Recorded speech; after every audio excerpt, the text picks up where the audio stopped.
అపోస్తుల దినాల్లో ఉన్న సంఘం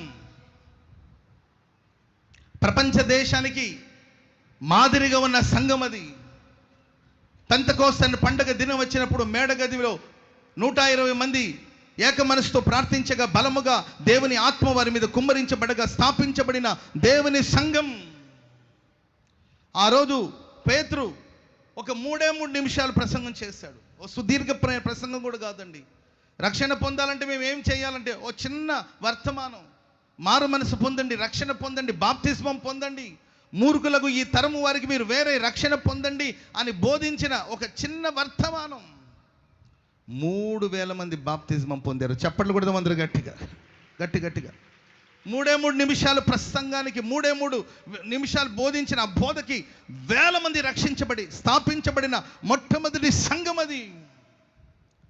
బైబిల్ సెలవిస్తుంది, ఆ సంఘములో అపోస్తలులు యేసయ్య పునరుద్ధానాన్ని గురించి బహుబలముగా ప్రకటించారు. ఒక అపోస్తలుడు అనే దానికి గుర్తు సూచన ఏంటంటే ఆయన పునరుద్ధానాన్ని గురించి బహుబలముగా ప్రకటిస్తారు. ఎప్పుడైతే పునరుద్ధానాన్ని గురించి వాళ్ళు ప్రకటించడం ప్రారంభించారో బైబిల్ చెప్తుంది, దైవ కృప, అపరిమితమైన దైవ కృప అందరి యందు అధికముగా ఉన్నట్లు వాక్యంలో గ్రంథస్థం చేయబడింది. ప్రియులరా, ఈ గుడారాల పండుగలో పాల్గొన్న మీ జీవితాలు కొందరి యందే కాదండి, ఈ ఆవరణను దాటి మీ అందరి యందు కృప అధికముగా ప్రభు మార్చునుగాక. అధికమైన కృపను మీకు అనుగ్రహించునుగాక. చెప్పండి ఆమెన్ చెప్పండి. అధికమైన కృప మీకు అనుగ్రహించునుగాక. అధికమైన కృపను దేవుడు మీకు అనుగ్రహించునుగాక. కృప అనుగ్రహించుగాక. అధికమైన కృపను మీరు పొంది ఇక్కడ నుండి బయలుదేరి వెళ్ళబోతున్నారు. ఆమెన్. పక్కన వాళ్ళని చూసి చెప్పండి, మీకు అధికమైన కృప కలుగునుగాక అని చెప్పండి. అధికమైన కృప పొందుదురుగాక.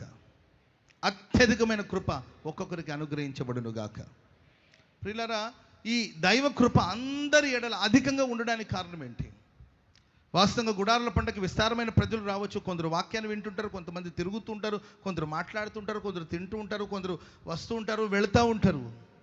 కొందరు ఆశీర్వదించబడవచ్చు, కొందరు సరదాగా వెళ్ళిపోవచ్చు, కొందరు చూసి వెళ్ళడానికి వచ్చి ఉంటారు, కొంతమంది కనబడి వెళ్ళాలని వచ్చి ఉంటారు, కొంతమంది వాక్యాన్ని వినాలని వచ్చి ఉంటారు, కొంతమంది సరదాగా కాలక్షేపం చేసి వెళ్ళాలని కొంతమంది వచ్చి ఉండొచ్చు.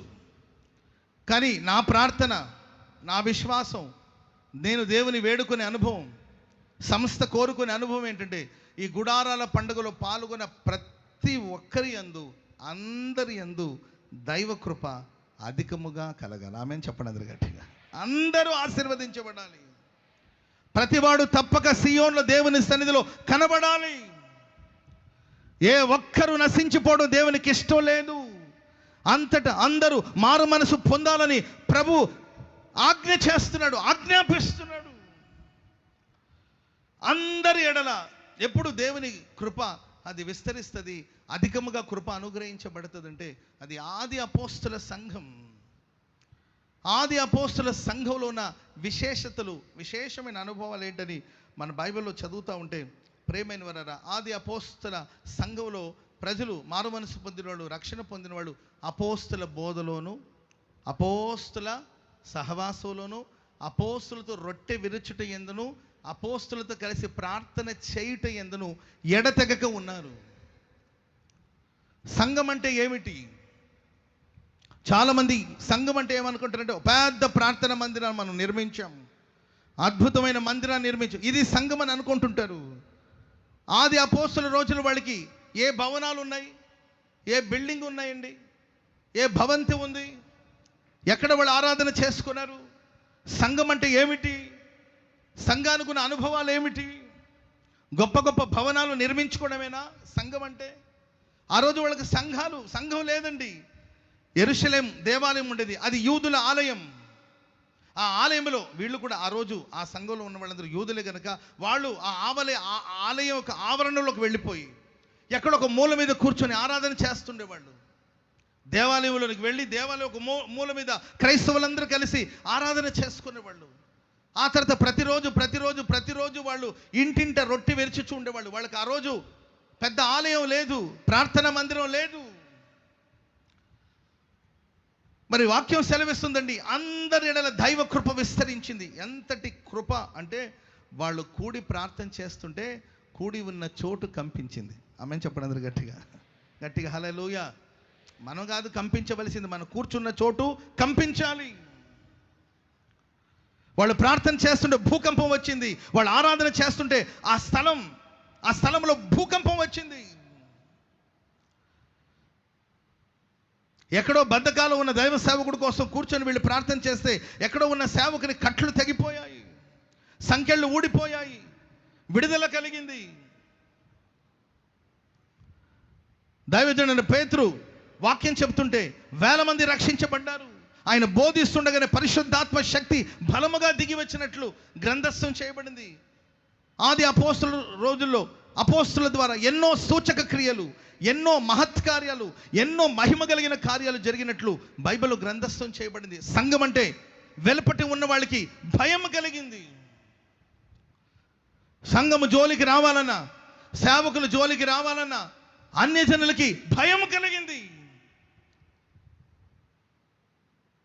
సంఘంలో వెలుపట ఉన్నవాళ్ళు కానీ లోపట ఉన్నవాళ్ళు కానీ ఓ దైవ భయం కలిగేటట్లు దేవుడు ప్రభు వారిని నడిపించాడు.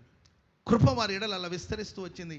అండ్ పేతురు నడిచి వెళుతుంటే తన నీడ పడిన వాళ్ళందరూ స్వస్థత పొందారు. చప్పట్లు కూడా మందరు గట్టిగా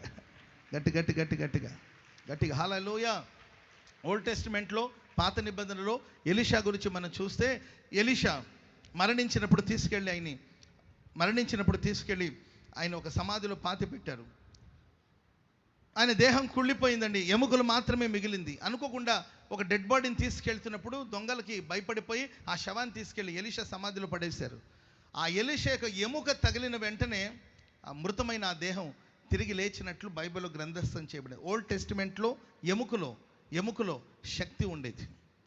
క్రొత్త నిబంధనలో యేసుక్రీస్తు ప్రభుల వారి యొక్క వస్త్రపు చంగును ముట్టుకున్నప్పుడు విడుదల పొందినట్లు మనం చూస్తాం. కానీ అపోస్తులకి, దేవుని బిడ్డలకి, సేవకులకి దేవుడిచ్చిన శ్రేష్టమైన ఈవి ఏంటంటే, ప్రియులారా, పేతురు నడిచి వెళుతుంటే అతని నీడ పడిన వాళ్ళందరూ స్వస్థత పొందారు. చప్పట్లు కూడా అందరూ గట్టిగా. అది దేవుని కృప, అది దైవ కృప. ఎవరో మనకు తల మీద చేతుల నుంచి ప్రార్థించడం కాదు. నువ్వు కృప పొందగలిగితే పరిపూర్ణమైన స్వస్థతను పొందుకుంటావు. అందరి ఎడల, ఒక అపోస్తుల ద్వారానే కాదండి, ఆ సంఘంలో పరిచర్య చేస్తున్న పరిచారకుల ద్వారా కూడా ఎన్నో సూచక క్రియలు, ఎన్నో మహత్కార్యాలు, ఎన్నో మహిమ కలిగిన కార్యాలు జరిగినట్లు పరిశుద్ధ గ్రంథంలో గ్రంథస్థం చేయబడింది. వీటన్నిటికీ మూలం ఏంటంటే దేవుని కృప అందరి ఎడల అధికముగా ఉన్నట్లు వాక్యంలో గ్రంథస్థం చేయబడింది. ప్రియమైన వారరా, మరి సంఘపు యొక్క విశేషాలు ఏంటని మనం చూస్తే, వాళ్ళు అపోస్తుల బోధలో నిలిచి ఉన్నారు ఎడతెగకుండా. ఆమేన్. బోధ, ఈ అపోస్తులకి బోధ ఎవరిచ్చారు? ఈ అపోస్తులకి ఉపదేశాన్ని ఎవరిచ్చారంటే వాళ్ళు యేసుతో ఉన్నారు, యేసుతో సంచరించారు, యేసు ద్వారా అధికారం పొందిన వాళ్ళు, యేసు చేత పిలువబడిన వాళ్ళు, యేసయ్య చేత పిలువబడిన వాళ్ళు, యేసయ్య చేత పంపబడిన వారు, యేసయ్య ద్వారా అధికారం పొందిన వాళ్ళు.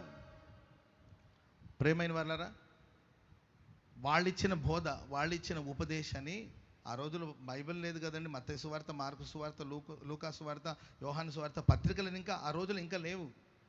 ఆ సమయాలు అపోస్తుల ద్వారా వాళ్ళు విన్న బోధ, అపోస్తుల ద్వారా వాళ్ళు విన్న మాటలన్నిటిని కూడా ప్రతిరోజు ఇంట్లో ఆ వాక్యాన్ని ధ్యానిస్తుండేవాళ్ళు, ఆ ఉపదేశాన్ని ధ్యానిస్తుండేవాళ్ళు. ఆ ఉపదేశాలు ఎడతెగక ఉన్నారు. గుడారాల పండుగ వచ్చేసాము,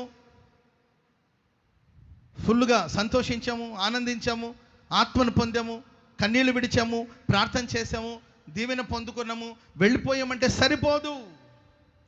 నీ ఎడల కృప విస్తరించాలంటే, నీ ఎడల కృప దినదినం కృప వెంబడి కృపను నువ్వు పొందుకోవాలంటే, అధికమైన కృప నీకు అనుగ్రహించబడాలంటే, నీ వెళ్ళిన తర్వాత ప్రతి గింట ఈ స్థలంలో విన్న అపోస్తుల ద్వారా దేవుడు పలికించిన మాటలు, దేవుని సమ్ముఖాన నిలిచి దేవుని సన్నిధిలో ప్రార్థించి దేవుడి దగ్గర నుండి పొందుకున్న ఉపదేశాన్ని దైవ సేవకులు మీకు పంచి ఉండగా, ఆ ఉపదేశాన్ని మీ గృహాల్లో ప్రతిరోజు దివారాత్రులు ఆ వాక్యాన్ని ధ్యానిస్తూ ఉండాలి. ఆ ఉపదేశానికి కుడి ఎడమలకు తొలగిపోకుండా ఉండాలండి. ఆ ఉపదేశాలు ఎవరైతే నిలిచి ఉంటారో వారి యందు దేవుని యొక్క కృప విస్తరిస్తూ ఉంటుంది. ఆమేన్ చెప్పండి గట్టిగా హల్లెలూయా.